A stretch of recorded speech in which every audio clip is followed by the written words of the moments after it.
Today we're going to talk about and demonstrate how to change a string on a violin or viola. The process itself is pretty simple, so let's get to it.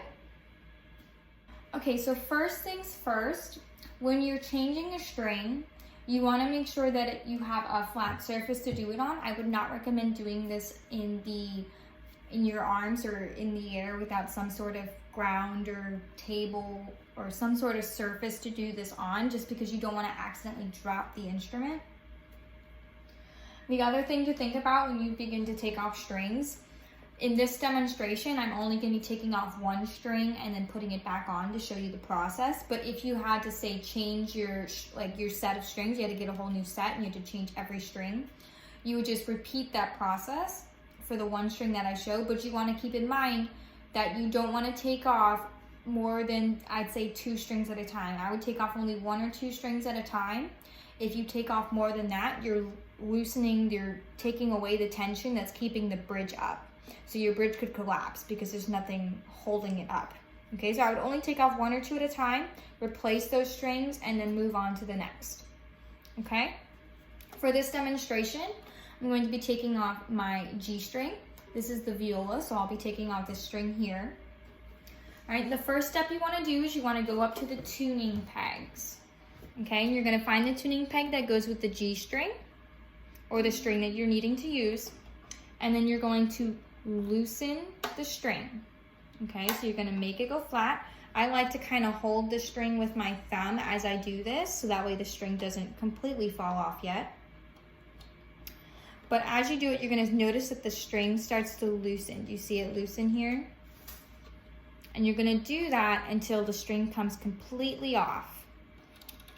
You'll notice that part of the string is wound around the peg and part of it is in what looks like to be a hole in the peg. That's exactly what you want. Okay, you want to get to the end where it's just in the hole, and then you're just going to kind of pull it out. Okay, from there you're going to come down to the fine tuners and you're just going to have the string go down, and then it should just pop right out. It should be simple and easy like that. Okay, now when you're replacing a string, you're just going to do that exact same process, but backwards. Okay, so now you're going to start at the fine tuner. And like I said, this is going to be something that you're going to want to have the instrument down on. But basically what you're going to do is you're going to take the string, you're going to take the ball part of the ball end of the string, and you're going to put it through underneath the fine tuner. See how I'm going underneath? I'm going through the hole and then underneath. Oop, that one popped out. Underneath, and then you're gonna pull up, and it should lock. If you have to finagle it a little bit, that's fine. You just want to make sure that it's underneath, and it's just the string part that you can see. Okay, that means it's locked in place. From there, you're going to take the string, and you're just gonna go up the string. Notice that's still loose. I'm not tightening or pulling on anything with tension. I'm just moving up the string. And then I'm going to do the same thing where I'm going to hold the string down. And now you have this loose part again. Okay. Now you're going to take this part and you're going to go back through the hole that you had. It's kind of dark, but you'll be able to see a hole on the tuning peg.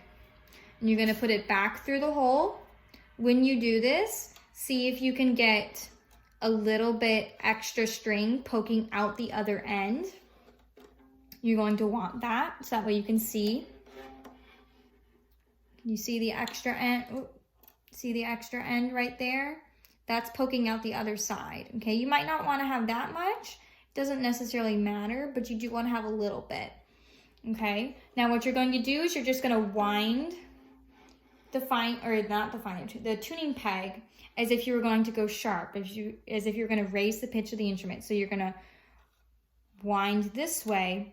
Now here you can kind of tug the string a little bit. Okay, you can kind of tug the string, and when you go around, you want to make sure that you're going to create what looks to be like an X around the string. Okay, You see the part, this is the part sticking out right here. There's an X that's gonna be made.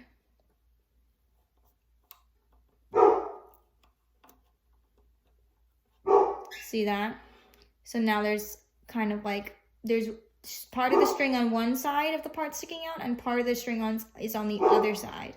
Okay, if you do that, it's going to make sure that the string stays. So it's gonna have less chance of slipping, okay, for the string to come undone.